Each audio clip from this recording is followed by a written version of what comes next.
জুবিন গাৰ্গে ন্যায় পাব লাগে আৰু ন্যায় পাব লাগে আৰু ন্যায় পাব লাগে। এইটো এটা জাতিদ্ৰোহী অপৰাধ আৰু ই অক্ষমনীয়।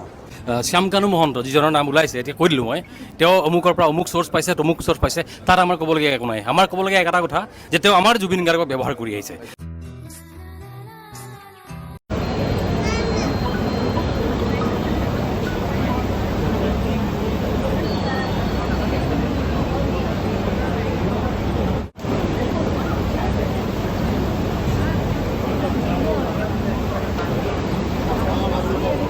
নমস্কাৰ।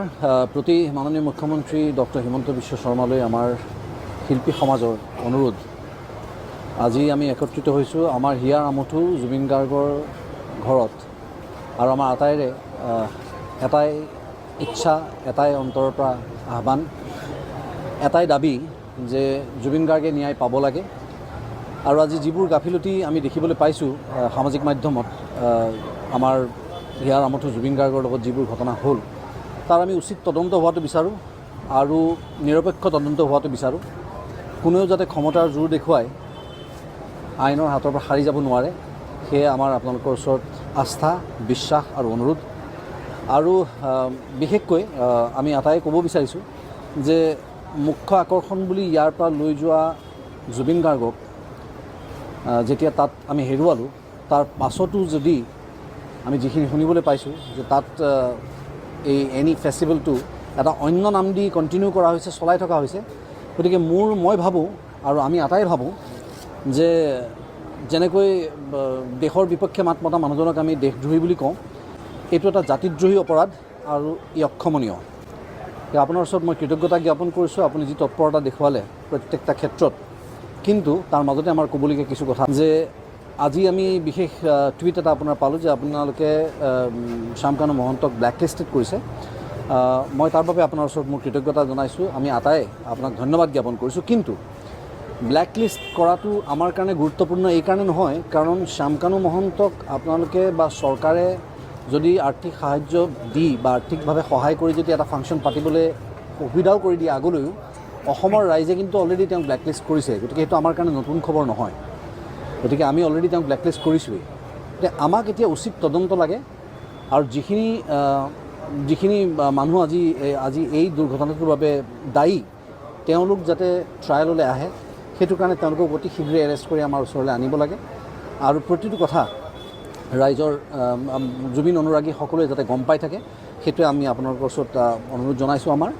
আৰু এই প্ৰক্ৰিয়া যাতে নিৰপেক্ষ হয়, তাকে আমাৰ আপোনাৰ ওচৰত কৰজোৰে অনুৰোধ।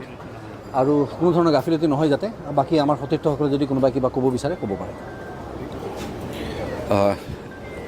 এটা দুখ খবৰ সকলোৱে জানে, আৰু এতিয়া আমি সকলোখিনি শিল্পী সমাজ আগবাঢ়ি আহিছোঁ, তথা শিল্পী সমাজে অসমৰ সমূহ জনতাৰ প্ৰতিনিধিত্ব কৰি আপোনাক এটা কথাই ক'ব বিচাৰিছোঁ, ডক্টৰ হিমন্ত বিশ্ব শৰ্মা ডাঙৰীয়া, আপোনাক যিহেতু আপুনি যিখিনি কৰণীয় কৰিলে সেইখিনি সঁচাকৈ এজন ডাঙৰ ককাই হিচাপে কৰিলে, আপোনাক ধন্যবাদ জ্ঞাপন কৰিছোঁ। ঠিক একেদৰে যিখিনি ৰবি শৰ্মা ডাঙৰীয়াই ক'লে, সেই কথাখিনি সৰুগত কৰি আপুনি যদি এই তদন্ত ক্ষিপ্ৰতাৰে আৰু সোনকালে যদি কৰে, যিসকল আওতাত আহিছে তেখেতসকলক যদি আনি ধৰি আপোনালোকে সঁচা কাহিনীখিনি উলিয়াই, তেতিয়াহ'লে অন্ততঃ জুবিন গাৰ্গে ন্যায় পাব বুলি আশা কৰিছোঁ। গতিকে বিশেষ একো নকওঁ, আপোনাৰ তত্বাৱধানত আপুনি গোটেইখিনি উলিয়াই ন্যায় প্ৰদান কৰিব বুলি আমি আশাবাদী। গতিকে আকৌ এবাৰ ক'লোঁ, জুবিন গাৰ্গে ন্যায় পাব লাগে আৰু ন্যায় পাব লাগে আৰু ন্যায় পাব লাগে। আৰু আমি জাষ্টিছ ফৰ জুবিন গাৰ্গ বুলি এখন ডিজিটেল পিটিশ্যনৰ ষ্টাৰ্ট কৰিছোঁ, আমি কেম্পেইন কৰিছোঁ। এছ'চিয়েশ্যনৰ যিমানকেইজন মানুহ আছিলে আটাইকেইজন অসমীয়া হয়, আৰু জুবিন গাৰ্গ আমাৰ অসমীয়া সম্পদ হয়। আৰু তেওঁলোক যদি অসমীয়া হয়, তেওঁৰ প্ৰতি যদি অলপো মৰম আছিলে, তেতিয়াহ'লে আজি পৰ্যন্ত কিয় তেওঁলোকে স্পষ্টীকৰণ দিয়া নাই? তো মই ভাবোঁ মাননীয় মুখ্যমন্ত্ৰী ডাঙৰীয়া, তেওঁলোকৰ ওপৰতো আপুনি বিহিত ব্যৱস্থা লওক, তেওঁলোকে সঁচা কথাখিনি কওক, আমি তেতিয়াহে সকলো ঘটনা গম পাম। এইটো এটা এবছলিউট মেনেজমেণ্টৰ ফেইলিয়াৰ হয়। আমি ইয়াৰে উচিত তদন্তটো বিচাৰিছোঁ। ধন্যবাদ। আমি বাকীখিনিতো কৈছে সকলোৱে মনত এটাই কথা চলি আছে। এখন ডিজিটেল পেটিশ্যনো আমি জেনেৰেট কৰিলোঁ। তাৰমানে কাগজ আকাৰে সকলোৰে বাবে চাইন কৰা সম্ভৱ নহ'ব পাৰে, কাৰণ সকলো বেলেগ বেলেগ জিলাত আছে। গতিকে অল আৰ্টিষ্ট কমিউনিটি অসম, তেওঁলোকলৈও আমাৰ এটা আগ্ৰহ থাকিল, অনুৰোধ থাকিল, আচলতে আহ্বানে বুলি ক'ব লাগিব যে আপোনালোকে পেটিশ্যনখন পাই যাব নিজৰ মোবাইলত, সেইখন চাইন কৰক, তেতিয়া আমাৰ ফালৰ পৰা যাতে এটা কণ্ঠ হিচাপে যায় যে আমি আচলতে মানে মোবাইলত পাব বুলি ফেচবুকত শ্বেয়াৰ কৰিছোঁ, সকলোৱে নিজৰ যোনে যোনে চাইন কৰিছে আমি শ্বেয়াৰ কৰিছোঁ। প্ৰিণ্ট আউট কৰাটো সকলোৱে যোনে যেনেকৈ পাৰে, খালি ডিজিটেল পেটিশ্যনখন আমি অলৰেডি লিংকটো এতিয়া মই যেনেকৈ শ্বেয়াৰ কৰিলোঁ বা সকলোৱে কৰিছে নিজৰ ছ'চিয়েল মিডিয়াৰ থ্ৰু। আপোনালোকে সেইখনত লিংকটোত গৈ ক্লিক কৰি পেটিশ্যন চাইন কৰি ছাবমিট কৰক, আৰু ছাবমিট কৰাৰ পিছত সেইটো আপোনালোকে আকৌ ৰিশ্বেয়াৰ কৰি দিব। একো কৰিব নালাগে, জাষ্ট এটা ক্লিক এটা কৰিলে হ'ল।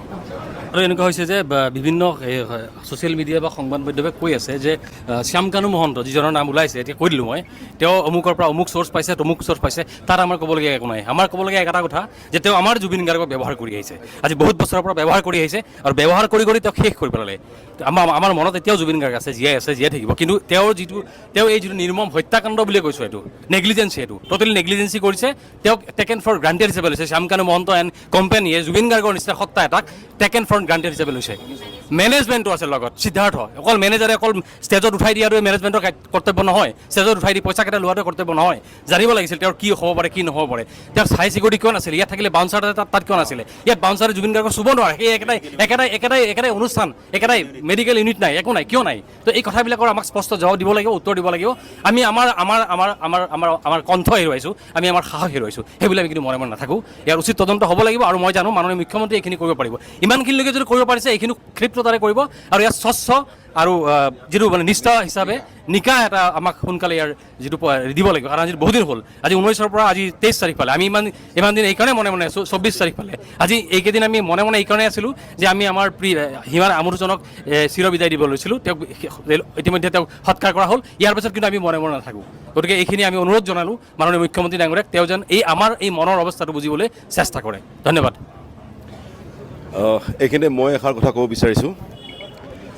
এজন মানুহক ডাইৰেক্টলি হত্যা কৰা আৰু মৃত্যুৰ মুখলৈ ঠেলি দি ৰং চাই থকা সমানেই একে অপৰাধ, অক্ষমনীয় আৰু দণ্ডনীয়।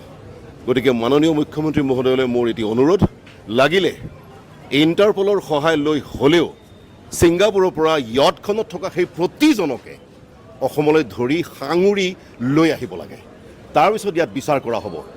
আৰু যিকেইজন মানুহ এতিয়া বৰ্তমান আহি পোৱা নাই, আমাৰ অসমৰ যিকেইজন বাহিৰলৈ গৈছে, তেওঁলোকক অনতি পলমে যেনেকৈ নহওক অনাৰ ব্যৱস্থা কৰিব লাগে, অতি সোনকালে। এইখিনিয়ে মাননীয় মুখ্যমন্ত্ৰী মহোদয়ৰ ওচৰত আমাৰ শিল্পী সমাজৰ অনুৰোধ। ধন্যবাদ।